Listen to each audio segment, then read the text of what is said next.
सभी को राम राम। चलिए अभी हम देखने वाले हैं रीजनिंग के अंदर आपका एक घन और पासा टॉपिक होता है। उसमें दो तरह के क्वेश्चन पूछे जाते हैं विपरीत फलक के।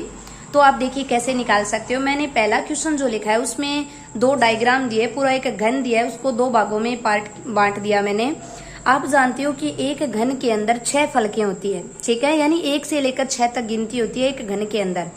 और आपको जो पहला डायग्राम है, पहला जो क्वेश्चन है, उसके अंदर आपको दो डायग्राम दिखाई दे रहे हैं और इन दोनों, ऐसा कभी भी क्वेश्चन आए तो सबसे पहले आपको कॉमन देखना होता है। तो देखिए हमारा दोनों डायग्रामों में 5 कॉमन आ रहा है, ठीक है। तो कॉमन देखने के बाद आपका दूसरा काम होता है, जो कॉमन डिजिट आया है उससे आप घड़ी की साइड घूमना शुरू कर दें।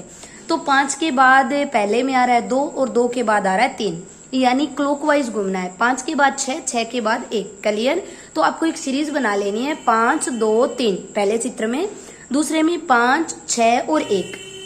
तो आप बोल सकते हो 3 के विपरीत 1 होगा, 6 के विपरीत 2 होगा, 5 के विपरीत। तो 1 से लेकर 6 तक की गिनती में कौन सा डिजिट बच गया आपका? तो आपने बोला 4 बच गया। तो अगर पूछे ना 5 के विपरीत बताओ तो आप बताओगे 4।